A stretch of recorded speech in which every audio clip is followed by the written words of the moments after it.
안녕하세요. 조철희 박사의 통통통 시간이 왔습니다. 자, 이번 이제 11월 달 시리즈로 들어갑니다. 그래서 이제 제가 2019년과 2020년을 이어서 한번 좀 회고와 전망 시리즈로 가겠습니다. 참 올해 한국 경제, 순환의 경제라고도 할 수 있겠죠. 그래서 이제 글로벌 시장이 올해 대경쟁 속에서 다양한 변수가 있었습니다. 그래서 이제 이 내용을 간단히 좀 짚어보겠습니다. 자, 글로벌 시장 2019년을 한번 정리해 보니까요. 상반기에 뭐 여러분들 지금 장기화되고 있는 미중 무역 전쟁이 있어갖고 또 금리도 제가 1월 달에 CNN 기사를 1월 3일인가 4일 날 봤을 때 이런 얘기 했습니다. 미국의 FRB 의장하고 CNN에서 이런 얘기를 했어요. 올해 금리 인상 동결 하든가 낮춘다. 근데 그 상황이 어떻게 됐죠? 제가 유튜브 시작할 때 당시에 5월 달에도 그런 얘기를 했습니다. 글로벌 얘기할 때. 올해 금리 인상 동결이 아니라 계속 인하될 것이다. 그랬더니 우리나라 벌써 금리 인하가 지금 최근에 1.5에서 또 1.25까지 금리가 지금 인하되고 있습니다. 과거에 뭐 일본을 포함해서 선진국들이 저성장 시대에 했던 것이 뭐냐면 금리 인하를 갖다가 해서 1.0이 무너진 시기가 있었습니다. 그래서 우리나라 당분간은 제가 내년에도 그렇게 커다란 호재가 없습니다. 그래서 우리나라 금리 인하 지속될 거로 보고 있습니다. 전체적인 이제 금융 불안이 계속 있었고요. 거기에 따라서 같이 맞물려서 글로벌 금융시장 파이낸싱 마켓플레이스 넘버원 미국은 무너지지 않는다. 미국이 무너지면은 전 세계 금융시장 미국, 뉴욕, 런던, 도쿄의 이런 관계가 지속적으로 유지해야 되는데 이런 금융시장은 안정화가 되는 게 우선입니다. 자, 상반기의 두 번째는 뭐냐면요. 중국의 경상수지가 26년 만에 결국은 적자로 지금 들어서고 있습니다. 자, 제 기억으로도 1993년에 중국은 무역을 시작했고요. 또 2001년에 WTO 가입하면서 전 세계 세 개의 공장이라 그래갖고 전 세계의 글로벌 브랜드들이 다 중국에 뛰어들었습니다. 왜? 이유는 이겁니다. 인건비가 저렴하다. 중국에서 만들어서 글로벌로 수출 수입하면 시장이 일단 내수 시장, 중국의 내수 카바리지를 갖다가 안정화시키고 확보하고 글로벌로 제3국으로 무역을 하면서 시장 창출이 가능해서 다 뛰어들었습니다. 그러다 보니까 2001년 이후 지금 거의 20여 년이 됐는데요.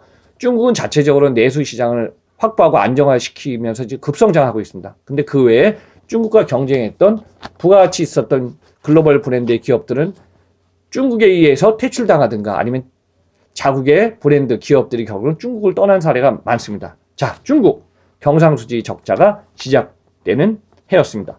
자, 하반기 들어오니까요. 제가 상반기에는 한일 무역 분쟁의 움직임 여기까지는 그렇게 심각할 걸로 생각을 안 했는데 결국은 한일 무역 분쟁이 시작됩니다. 결국은 일본에 의해서 한국의 화이트 리스트를 갖다가 만들고 한 달 후에 또 한국은 동일하게 지금 하고 있습니다.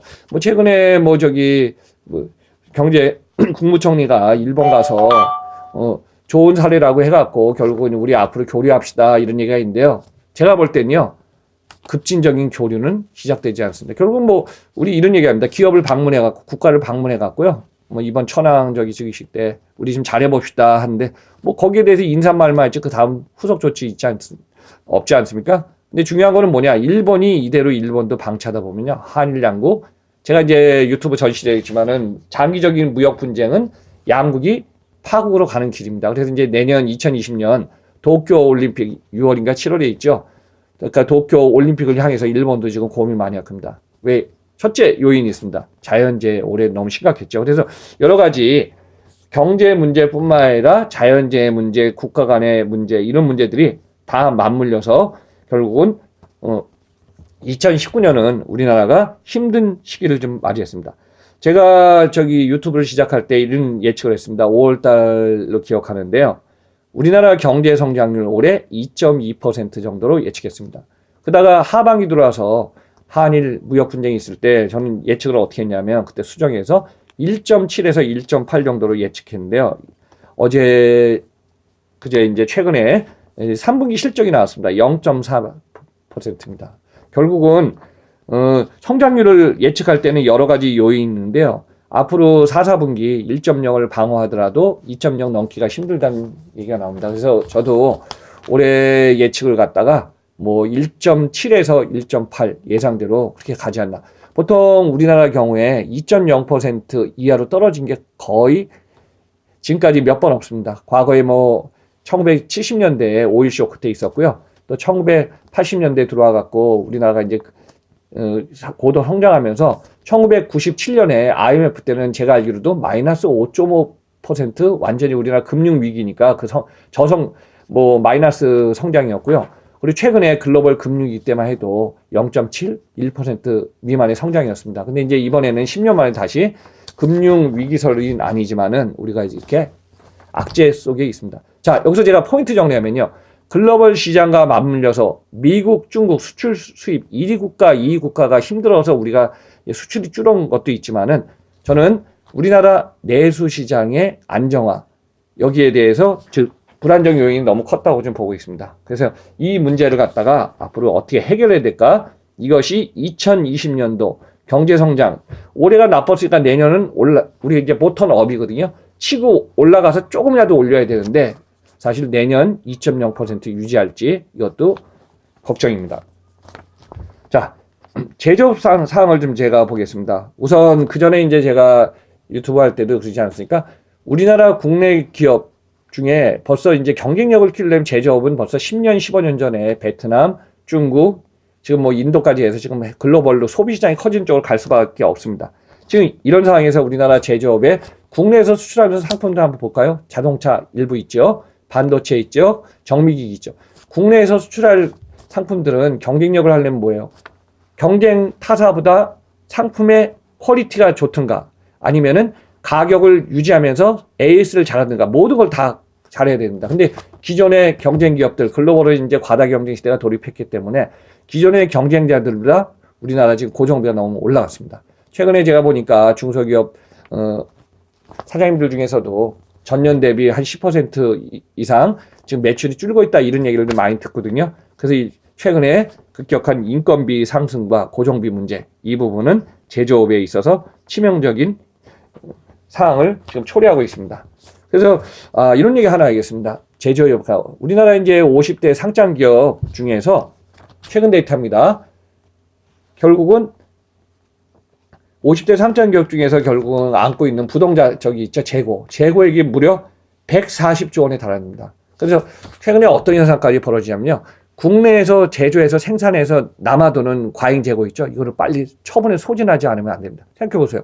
생산 수요를 예측하면서 생산했는데 물건이 안 팔리면 어떡하죠? 과잉 재고 쌓입니다. 그래서 지금 이 남아도는 재고량이 많으니까 이 상품들은 생산자가 되든 소비자가 되든 국내 시장에서 일단은 지금 쏟아붓고 있습니다. 그래서 제가 알기로도 11월 1일부터 지금 우리나라 지금 유통시장 해갖고 한 20일 동안 지금 세일 전쟁 들어가지 않습니까? 백화점 포함해서 모든 시장이.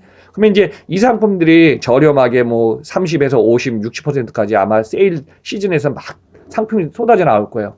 그러면 이 재고 상품을 소진하지 않으면은 내년도에 상품에 대해서 2월 상품으로 이거 유지하기가 힘든 상황입니다. 그래서 첫째, 이런 과잉 재고 상품들을 어떻게 처분하냐가 중요합니다. 두 번째, 제조업이 올해는요, 제가 이제 한일 간의 파이트 얘기할 때 그 얘기 하지 않습니까? 첫째, 제조업, 대기업 중심으로 해외 투자를 멈추기 시작했다.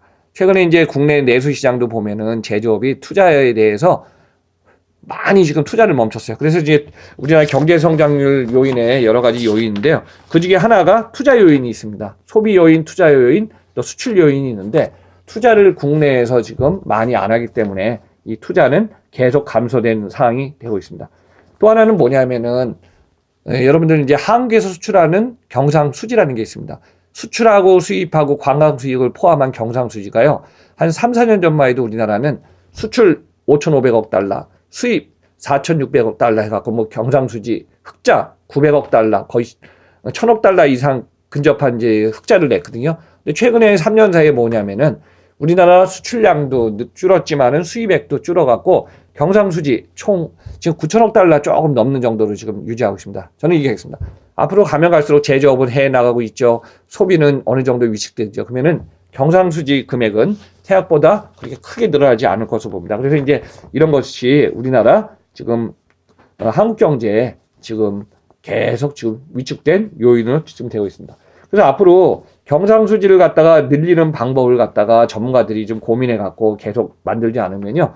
경상수지 1조 원 시대는 벌써 3년 전에, 3, 4년 전에 붕괴됐고 앞으로는 9천억대 그 이상을 유지하냐 아니면은 어디까지 지금 우리가 이제 영업 경상도지 흑자를 유지하냐가 큰 관건이 될 것 같습니다. 그래서 이제 이런 부분이 앞으로 제조업 관련해서 우리나라 경제 성장, 내년에 2020년은 올해와 맞물려서 2.0 전을 유지하는 게 너무 중요한데 거기에 대해서는 제가 2탄에 설명을 드리겠습니다. 자, 전반적으로 오늘 한국 경제와 글로벌 시장 관련해서 설명드리고요.